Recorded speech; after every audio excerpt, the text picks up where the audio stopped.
જય શ્રી રાધે રાધે મારા વાલા। ગઈકાલે વેરાવળમાં એક ચોથી જાગીરના પત્રકારે, વેરાવળ સંવેદનશીલ શહેર હોય, લાંબા સમયથી વેરાવળની શાંતિ ને પલિતો ચપાય એવા ઉચ્ચારણો સાથે અને શાંતિ ડહોળાય એવા ઉચ્ચારણો અને ભારતીય જનતા પાર્ટી વિશે પણ ખરાબ ઉચ્ચારણો કરેલા હોય એવું સાંભળ્યું છે।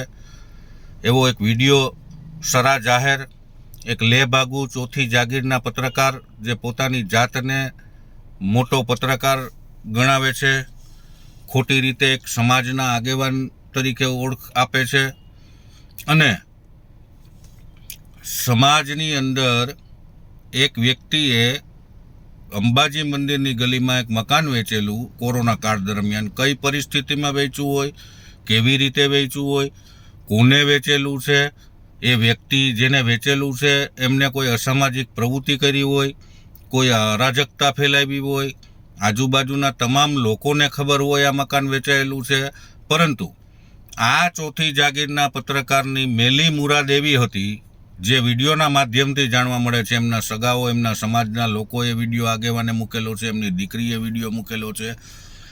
એ ઉપરથી તારણ એવું નીકળે છે કે આ લેભાગુ પત્રકારને આ ચોથી જાગીરના ઓઠા હેઠળ કોઈ પણ રીતે હેનકેન પ્રકારે આ મકાન પડાવી લેવું હતું, ઓછા ભાવે પડાવી લેવું હોય એવી મેલી મુરાદના કારણે પોતાના અંગત સ્વાર્થને લીધે વેરાવળની શાંતિ ડોળાય એવા ઉચ્ચારણો સાથે, જ્ઞાતિ જાતિના ઉચ્ચારણો સાથે, સમાજના ટિપ્પણીઓ વિશે ધર્મી ને વિધર્મી જેવા શબ્દ વાપરી આ શખ્સ એક અરાજકતા ફેલાય એવો વિડીયો જાહેર કર્યો છે, જે ખરેખર ગુનાને પાત્ર છે। આવા વિડીયો ઉચ્ચારણોથી, વિડીયોના માધ્યમથી વેરાવળની શાંતિ ડહોળાય એવા પ્રયત્નો આ પત્રકાર, ચોથી જાગીરના પત્રકારે કરેલો છે અને સર્વ સમાજના લોકોને અસર થાય એવી રીતે આ વિડીયો જાહેર કરેલો છે અને જેના કારણે એક પરિવારના, એમની દીકરીએ વિડીયો વાયરલ કરવો પડે, એમના સમાજના લોકોએ વિડીયો વાયરલ કરવો પડે। એ ભાઈ જેમને મકાન વેચેલું છે એમને હૃદયની બીમારી હોય, એક એટેક આવેલો હોય, સ્ટેન્ડ મુકાવેલું હોય એવું જાહેર કરે છે, અત્યારે પણ એ સ્ટ્રેસમાં હોય। આવી મેલી માનસિકતાવાળા ચોથી જાગીરના પત્રકાર, જે સમાજ માટે ખતરારૂપ હોય, લોકો માટે ખતરારૂપ હોય, લોકોની સુખ શાંતિ માટે ખતરારૂપ હોય, એટલે સજાગતા દાખવીને પોલીસે આમની સામે ગુનો નોંધી કાયદેસરની કાર્યવાહી કરવી જોઈએ એવી લોકમાંગ ઉઠી છે, લોકોમાં ચર્ચા થઈ રહી છે। કારણ કે અન્યથા બીજી વખત આવા હિંમતો કરીને વિડીયો બનાવશે।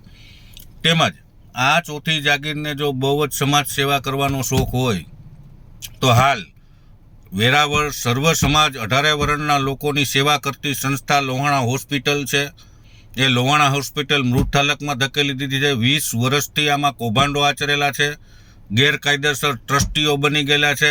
આ ચંડાળ ચોકડીની સામે આ ચોથી જાગીરના પત્રકારે એક લેખ પણ લખેલો નથી। તમામ વિડીયો, ટીવી ચેનલો, પત્રકારોએ બધાએ સાથ આપીને છાપામાં છાપેલ છે, પોલીસ તપાસ ચાલુ છે। તો આ ચોથી જાગીરના પત્રકાર કેમ આ નથી લખતા? સર્વે સમાજની જ્યારે વેદનાની મેટર હોય, કરોડો રૂપિયાના કૌભાંડ આચરેલા હોય, ત્યારે આ ચોથી જાગીરનો પત્રકાર ચૂપ છે।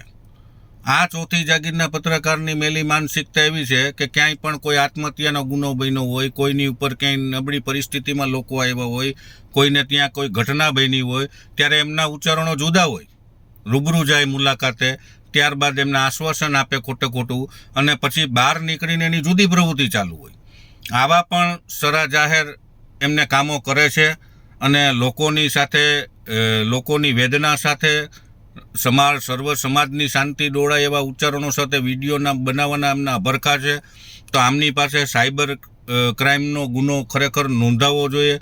પરિવારની હાલતમાં કાલ સવારે કોઈને પણ વિડીયો બનાવવાથી કોઈ પરિવારની હાલત ખરાબ થઈ જાય, કંઈ ગંભીર ઘટના બની જાય, એના માટે જવાબદાર આ થાય। વેરાવળની શાંતિને પલિતો ચપાય એવા ઉચ્ચારણો ઉચ્ચારેલ છે, ભારતીય જનતા પાર્ટી વિશે પણ ઉચ્ચારણો ખરાબ ઉચ્ચારેલ છે આ પત્રકારે, કહેવાય છે કે આ વિડીયોના માધ્યમમાં। અને આ લેભાગુ પત્રકારે વિડીયો બનાવી ને પોતાને ધ્રુજાટી ઉપડી હોય, પોતે ભૂલથી બોલી ગયા હોય કે પોતે ઈરાદાપૂર્વક બોલીને ફસાઈ જાય એમ છે, એટલે ફેસબુકમાં ડિલીટ કરેલો વિડીયો છે। પરંતુ જો સાયબર ક્રાઇમને મારી વિનંતી છે કે આ ડિલીટ કરેલો વિડીયો ફરીથી સજીવન થતો હોય એવી કોઈ ટેકનિક હોય તો એ ટેકનિકથી વિડીયોને સજીવન કરી અને આ પત્રકાર ચોથી જાગીરના કહેવાતા પત્રકાર ઉપર FIR નોંધવી જોઈએ, એમની ઉપર એક્શન લેવા જોઈએ, આવી પણ લોકમાંગ છે. એટલું જ કહીશ. જય જલારામ, જય રઘુવંશ, જય શ્રી રાધે રાધે.